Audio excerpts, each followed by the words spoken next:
JBN, we keep you informed.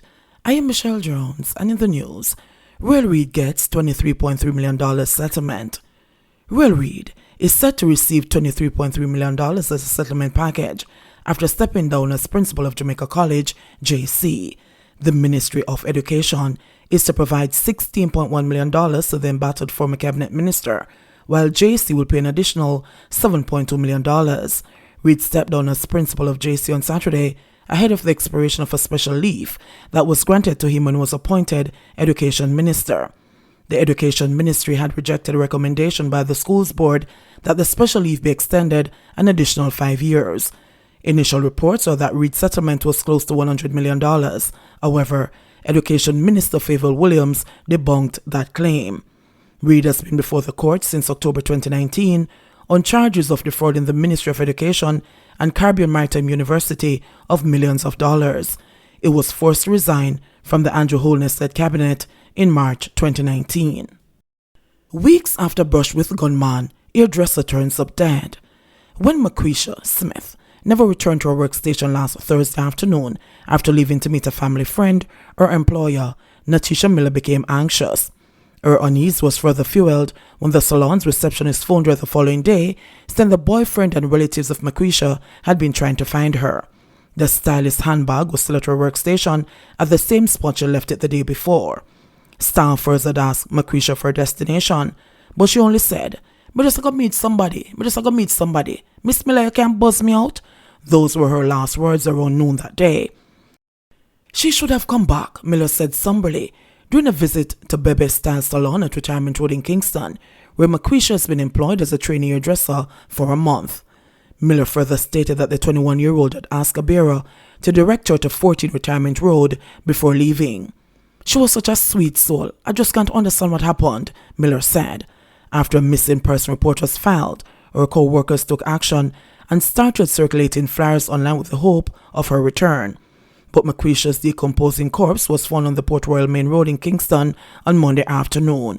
Her family has been left heartbroken. Chevelle Smith, Maquisha's sister, said that a threat was made on her life after moving to the suburban community of Three Oaks in St. Andrew about a month ago. When a white Toyota Axia motor car stopped in front of her on November 4, one of several men alighted and pulled a gun and chased after her. "Kill him, one kill her. But true, she has screamed and make up beer nice. Me don't know if afraid him get afraid and no one nobody see him." But she said when she drop and look round, the person already gone at the car, the deceased sister said. Chevelle wishes now that Maquisha had continued to live with her family in Denhamtown, Kingston, where she grew up. Chevelle said that her sister wanted to become a full-fledged hairdresser and was ecstatic when she landed what she described as her dream job at Bebe Styles Salon. Grieving mother Latoya Armstrong says life will never be the same for her. She still remembers her daughter as full of life and love. "She always smiles. She dress up. She do makeup. She sing. She cares about people," Armstrong briefly said. Man dies after motorcycle crash. A man died yesterday afternoon after the motorcycle he was driving collided with another motorbike on Chisholm Avenue, St. Andrew. The identity of the dead man has not been ascertained. However, a man who gave his name as Paul Webb and who said he was a co-worker of the deceased referred to him as Rasta. Webb was almost inconsolable as he related the last discussion he had with Rasta before the crash. "I'm a co-worker. Him just no long left me and say, 'Blocks, me I go down now, you know.' And me say, 'Take your time, Reid.' I sit down a while ago and my brethren come and say, 'Boy, Rasta dead,'" Webb said. Paul Webb gets back visa. The United States has reissued a visitor's visa to opposition lawmaker Philip Paulwell just over 2 years after it was revoked. The Kingston, Eastern and Port Royal Member of Parliament confirmed on Tuesday that he is now in possession of a travel document from the U.S. Embassy in Kingston. "The American Embassy has seen it fit to return my 10-year multiple entry visa unrestricted, and I want to express appreciation to them for the level of professionalism in relation to the processing," Paulwell said. He added, "It was a difficult experience for me knowing that I had not done anything to warrant my visa being revoked, but I did continue to have good relations with the embassy." Paulwell is scheduled to travel to the U.S. on Thursday.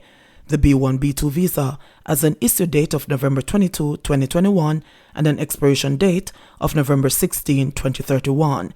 It does not contain any annotation, a feature of the restored visitor's visa for Government Minister Darrell Vaz, who, along with Paulwell, had his visa revoked in 2019. Affordable housing solutions, a priority for government, says Holness.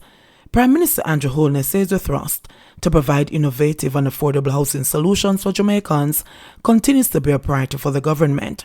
The government has a role to stimulate the emergence of a community of thought around building and design in Jamaica, he said, emphasizing the importance of the collaboration of stakeholders in the construction industry in the development of innovative, cost-effective and affordable housing solutions for Jamaicans.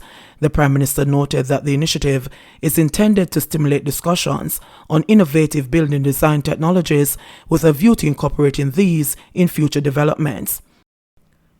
We're hoping that with these designs, we could use them to influence persons when they're making their construction decisions. When government is going to build, we'll have these designs as templates that we can use, he said. The Prime Minister was addressing the low-cost housing design competition virtual awards ceremony on Tuesday. Launched on May 7, the design competition aimed to encourage professionals in related fields to produce feasible solutions. The competition solicited the participation of local architects, engineers, builders, and students of the built environment to identify cost-effective, sustainable, climate-resilient designs for the housing solutions to be built under the new social housing program. There were over 300 submissions from individuals and teams. Winners, as well as second and third place runner-ups, were awarded with cash prizes of $1 million, $500,000 and $250,000 respectively for each of the competition's 4 design categories: 1 bedroom, 2 bedrooms, 3 bedrooms, and multi-family units. In addition, a cash prize of $50,000 was presented to honorary mentions for their innovative designs. All finalists also received plaques and special recognition certificates. The winners for each category are Richard Gaddisser for the 1-bedroom design, Zane Finnegan for the 2-bedroom design, Fitzroy McIntosh for the 3-bedroom, and Matandro Clark Architects for the multifamily unit.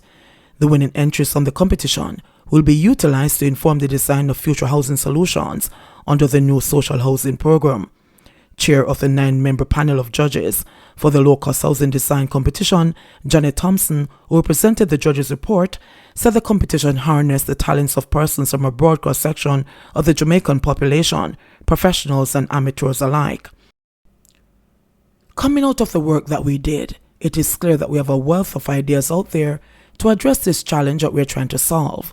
There certainly are elements on many of the entries we receive which can be taken forward into formulating a design solution that can address the housing problem in Jamaica, she said.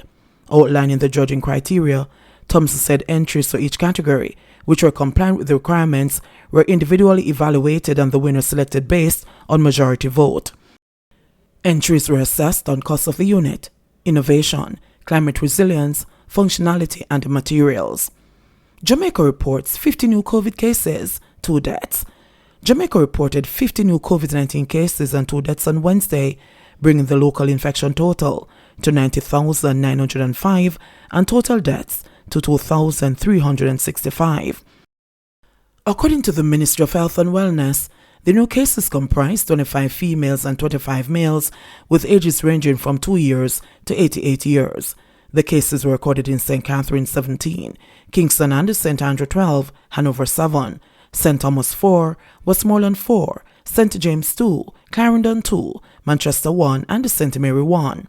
The latest deaths include a 94-year-old female from St. Catherine and a 70-year-old male from St. Mary. In the meantime, 103 more people recovered in the last 24 hours, bringing total recoveries to 62,068. JBN, we keep you informed. Please remember to subscribe, like, share, leave us a comment, and click the notification bell to receive our daily news items.